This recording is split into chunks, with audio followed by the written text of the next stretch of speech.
Daily. Taste the Daily. மக்கள் பணிக்கு வருவதற்கு முன்னாலேயே எம்ஜிஆர் மக்களுக்கு நிறைய செஞ்சிருக்காங்க. அதற்கு அடுத்தபடியா பெரிதா செய்தது விஜயகாந்த் சார் நிறைய செஞ்சிருக்காங்க. இன்றளவு பேசப்படுகிறது. ஆனால் விஜய் எடுத்துக்கிட்டீங்கன்னா இதுவரை மக்களுக்கு அரசியல் வாரத்துக்கு முன்னாடி எதுவும் செஞ்சது மாதிரி தெரியல. இப்போ சின்ன சின்ன கலந்துக்கிறது அவர் அரசியலை ஜொலிப்பதற்கான வாய்ப்பு இருக்கா? எப்படி அவரை ஒரு நடிகராக அவரை எப்படி பார்க்குறீங்க? அரசியலை ஜெயிக்க முடியுமா? விஜயகாந்த் சார் இடத்தை பிடிப்பதற்கு முயல்வதாக ஒரு தோற்றம் இருக்கு. விஜயை தமிழகம் முழுவதும் பட்டி தேட்டி எங்கும் கொண்டு போய் சேர்த்தவர் கேப்டன். செந்தூர பாண்டி படத்துல எங்க வீட்டு பக்கத்துல தான் சின்ன வயசுல இருந்து இருந்தவர். அதனால விஜய் நான் எப்பவும் சொல்ற மாதிரி எங்க வீட்டு பையன்தான், அதில் மாற்று கருத்து இல்லை. ஆனா சினிமா வேறு, அரசியல் வேறு. இதை நான் விஜய் கிட்டேயே நேரடியா பல முறை சொல்லியிருக்கேன். ஆனாலும் அவர் இன்னைக்கு அவ்வளோ பெரிய பிஸ்னஸை விட்டுட்டு அவ்வளோ பெரிய இன்னைக்கு ஒரு சினிமா துறையில இருந்து எல்லாத்தையும் விட்டுட்டு இன்னைக்கு அரசியலுக்கு வரார். அது நம்ம பாராட்டணும். முதல்ல இன்னைக்கு வரணும்னு நினைக்கிறாரு, இளைஞரா இருக்காரு. என்ன சாதிக்க போறார், என்ன சரித்திரம் படைக்க போறார் அப்படிங்கிறத உங்களை மாதிரி நாங்களும் வெயிட் பண்ணிக்கிட்டு இருக்கோம். முதல்ல அவர் 4 ரூம்ல உட்காந்து பேசுறதை விட்டுட்டு பொதுவெளிக்கு வரணும், மக்களை சந்திக்கணும், பத்திரிகையாளரை சந்திக்கணும், மக்கள் பிரச்சனையை கையில் எடுக்கணும். அப்போதான் அரசியல்ல நம்மளால நிலைச்சு நிற்க முடியும். இதை விஜய்கிட்டே நான் சொல்லியிருக்கேன். எனவே பொறுத்திருந்து பார்ப்போம் அவருடைய செயல்பாடு எப்படி இருக்கிறது. நேத்தே நான் பிரஸ் மீட்ல இதை சொல்லிட்டேங்க. அண்ணன் தம்பிகளாக இந்துக்களும் இஸ்லாமியர்களும் இன்று நேற்று இல்ல, எத்தனையோ வருஷமா இங்க வாழ்ந்துகிட்டு தான் இருக்காங்க. இவ்வளோ வருஷம் வராத புது பிரச்சனையா இப்ப வருது. இதுக்கு பின்னாடி முற்றிலும் அரசியல் தான் இருக்கிறது. மதத்தை பிரித்து, ஜாதியை பிரித்து அரசியல் பண்ணதான் பாக்குறாங்களே ஒழிய உண்மையில் சகோதர சகோதரிகளாக வாழ்கின்ற இந்துக்கள் மத்தியிலையோ இஸ்லாமியர்கள் மத்தியிலையோ எந்த பிரிவினும் இல்லை. எனவே இது மாதிரி மதத்தை தூண்டி அரசியல் செய்வது மிக மிக ஆபத்தான ஒரு விஷயம். இது எப்போதுமே திமுக ஆட்சியிலுக்கு வந்தா இது மாதிரி விஷயங்களை செய்வது அவங்களுடைய வழக்கம்.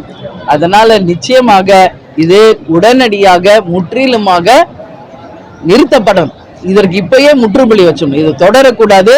இது மிகப்பெரிய ஒரு அபாயத்தை உருவாக்கும்.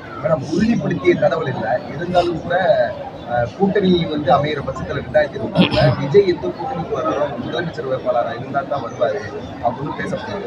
வந்த உடனே முதலமைச்சர் வேட்பாளராக இங்க இருக்கிற கட்சிகள்லாம் ஏற்றுக்குவாங்க. கூட்டணியில நீங்க விஜய் கூட்டணிக்கான வாய்ப்பு இருக்கு இல்ல? இது விஜய் வராரா, முதல்வர் வேட்பாளரை கேட்கிறாரா, எந்த கூட்டணிக்கு வராரு, இது எதுவுமே நமக்கு தெரியாது. நீங்க அவர்கிட்ட தான் இதுக்கான பதில் கேட்கணும். விஜய் பத்தி கேள்விக்கு என்கிட்ட பதில் கேட்டா என்ன சொல்ல முடியாது. தேமுதிக பத்தி கேளுங்க, நாங்க சொல்றோம். அதனால என்ன நான் சொல்றேன்னா, உடனே வந்தவுடனே முதல்வர் ஆயிரணும் அப்படின்னு நினைக்கிறாங்க இன்னைக்கு இருக்கிறவங்கன்னு முதல்வரே ஸ்டேட்மெண்ட் கொடுத்திருக்காரு. உதயா மட்டும் உடனே வந்தவுடனே துணை முதல்வர் ஆகலாமா அப்படின்னு மக்கள் கேள்வியை நான் கேட்கிறேன். ஒரு 3-4 வருஷத்திலேயே சாதாரண உறுப்பினரை வந்தாரு, எலெக்ஷன் கேம்பெயின் போனாரு, அதுக்கு அடுத்து பார்த்தா எம்எல்ஏ ஆனாரு, உடனே அமைச்சர் ஆனாரு, இன்னைக்கு துணை முதல்வர் ஆயிட்டாரு. ஜஸ்ட் எல்லாமே 3-4 இயர்ஸ்க்குள்ள. அப்ப அதை மக்கள் ஏத்துக்கிறாங்களா அப்படின்ற கேள்வியை மக்கள் கேள்வியாக நான் முதல்வரை கேட்கிறேன்.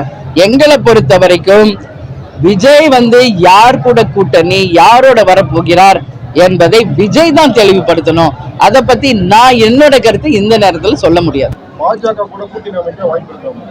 இப்ப வரைக்கும் அப்படி கிடையாது. நாங்க யாருடன் கூட்டணி இருக்கிறோன்றது எல்லாருக்கும் தெளிவாக தெரியும்.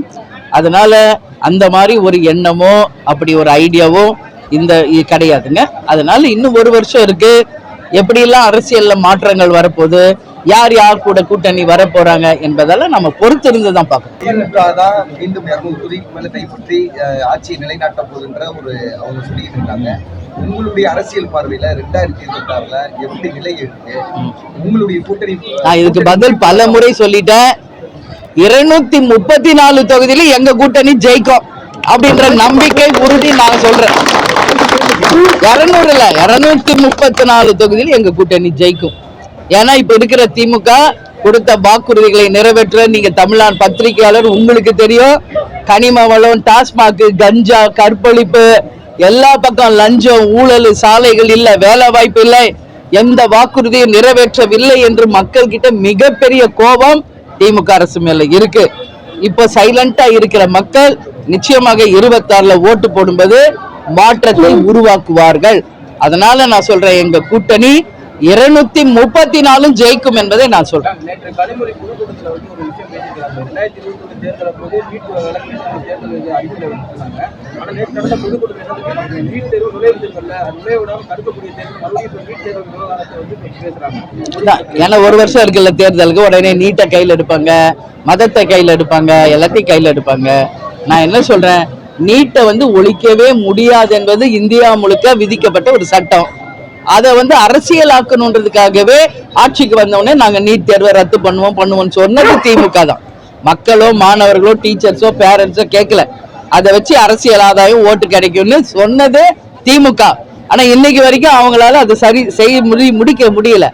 அப்போ இது வந்து நீங்க நிச்சயமாக பொய் வாக்குறுதிகளை கொடுத்து திமுகவையும் உதயாநிதி, கனிமொழி, ஸ்டாலின் தான் நீங்க கேட்கணும். இது தவறான ஒரு செய்தி, வன்மையாக கண்டிக்கக்கூடியது. மாணவர்களையும் ஆசிரியர்களையும் பேரண்ட்ஸையும் குழப்பாதீங்க. நீட்டு வராதுன்றது முடிவாயிடுச்சு, எதுக்கு மறுபடியும் குழப்பிக்கிட்டு இருக்கீங்க அப்படின்றது புரியல. அதனால நிச்சயம் இது வன்மையாக கண்டிக்கக்கூடிய ஒரு விஷயம். பாதகம் செய்பவரை கண்டால் நாம் பயம் கொள்ளலாகாது பாப்பா, மோதி மிதித்து விடு பாப்பா, அவர் முகத்தில் உமிழ்ந்து விடு பாப்பா. அண்மை செய்திகளை உடனுக்குடன் தெரிந்து கொள்ள இணைந்திருங்கள் எம் நாடு தொலைக்காட்சியுடன்.